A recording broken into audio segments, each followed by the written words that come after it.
subscribe, share, help promote and rank up my channel. As a YouTuber that's not monetized, I'm more suppressed and don't have the reach that others do that already have a huge following and a regular viewing audience.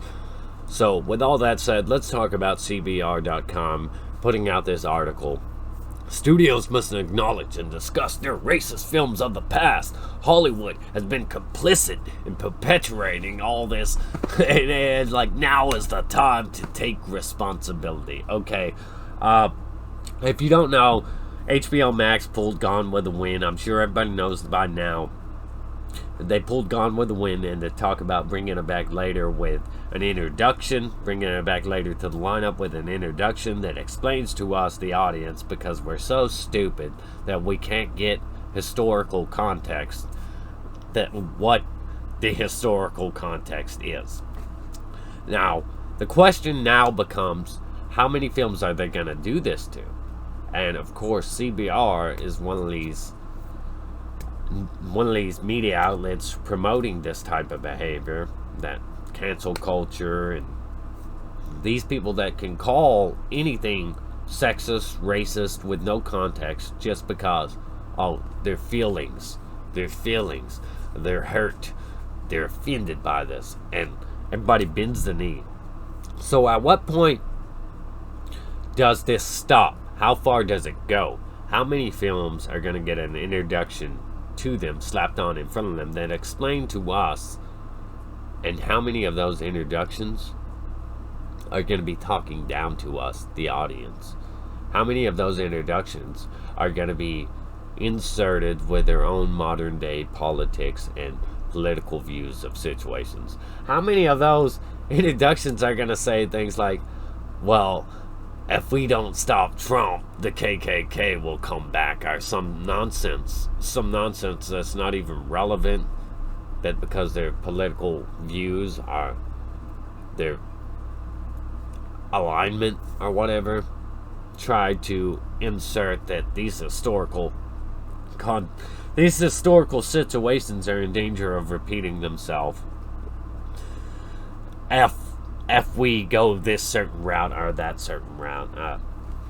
So I'm just wondering, how far will this go, even with modern films? What about modern films that accurately depict certain time periods? For instance, Will Smith has signed on to do some movie about slavery, how he's an escaped slave and he's a hero. I don't know too much about it yet. I've only recently heard about it. And I'm just wondering, is there going to have to be an introduction slapped on modern films that come out? Is there going to have to be a history lesson? Is there going to be an introduction talking down to us, the audience? Will they alter historical facts, thinking that audiences won't look into them? Will they try to change things based off their view? I'm just wondering how far this goes. It goes on to talk about Hollywood must use this moment to come to terms with the sins in its own past, but it must also be thoughtful in doing so. Rather than alter or delete evidence of racism, studios should provide necessary context and wield the power of the medium to educate them. Wield the power of the media to educate them. That sounds pretty alarming to me, because they could educate them with their own bias.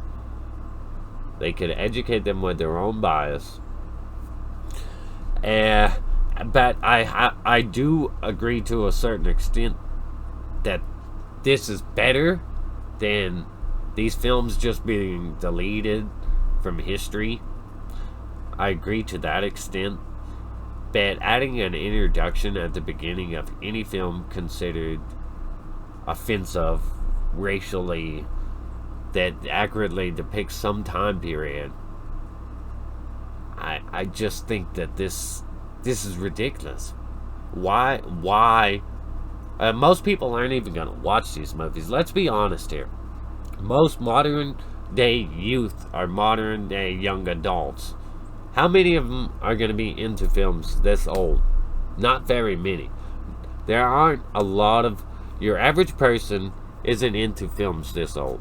They're not going to go look up these things. They're not going to go watch these things, even though it goes on to say that, like, these films are available for streaming, such as 1915's Birth of a Nation, which portrays the KKK as heroes and black Americans as dangerous and less than human.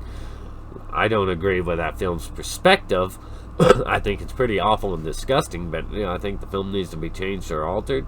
No, art is subjective, and a lot of art is offensive. But also, this is something that doesn't accurately depict, but art is subjective. It doesn't accurately depict how things should be viewed, but like I said, art is subjective, and a lot of people probably did view things that way back then. And it talks about how that particular film is available for streaming in 2020, but honestly, how many people are actually going to go watch that film? How many young people are actually going to go watch that film? How many young adults? How many teenagers? How many people are going to watch that film? So what does it really matter? It exists out there. A bunch of offensive stuff exists out there. Just don't go look at it. And the only reason stuff like this really becomes relevant to modern day youth, such as the cancel culture on Twitter, is because some hate-filled individual wastes their life going to hunt these things down just so they can throw it out there and be like, everybody attack. Everybody attack. Just cancel this person, cancel that person. Oh, you like this person? Well, guess what? Not anymore, because he once said this or that. I don't agree with that type of behavior.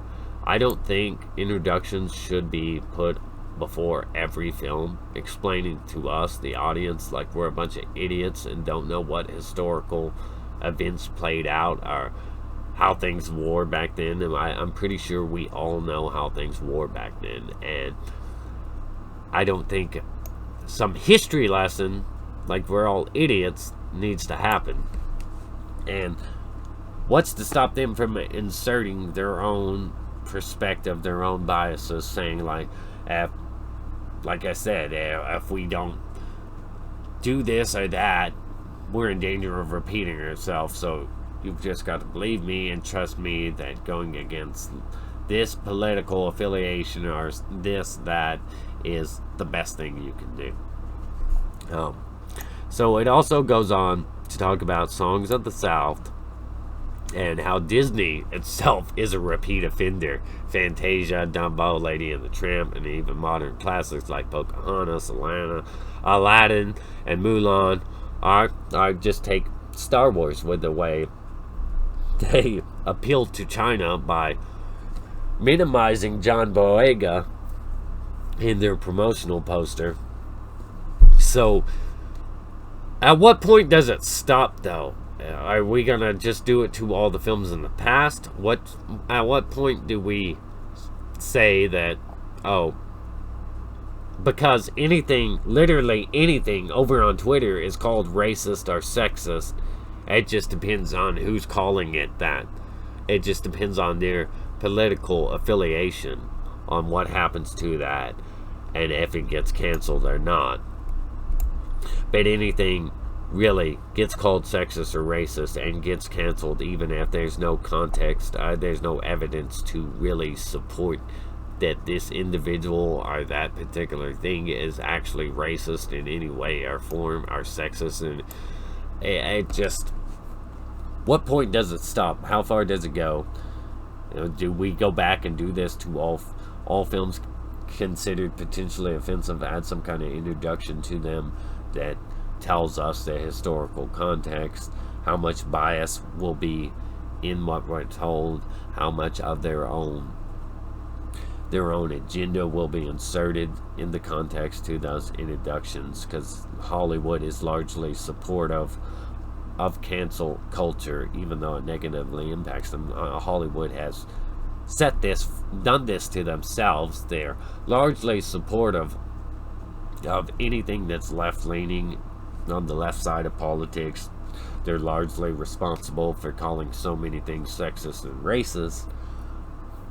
So how many, after we get done with changing the past, giving introductions to all these films and stuff, at what point do we go further and say, you know what, this film's got some jokes that could be considered offensive or sexist, so we need to put an introduction on that too. We need to put an introduction on almost every single film, because, hey, we got to explain this, we got to explain that. And what about modern films when they start to come out? Do we have to come out with an introduction to them explaining, if they're set in a time period where things were like this, do they have to come out with an introduction explaining to them that this and that?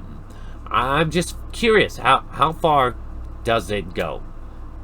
CBR talks about it's vitally important that Hollywood not sanitize its reputation by editing or removing content, but it's the studio's responsibility to properly adjust the lens through which we view these films.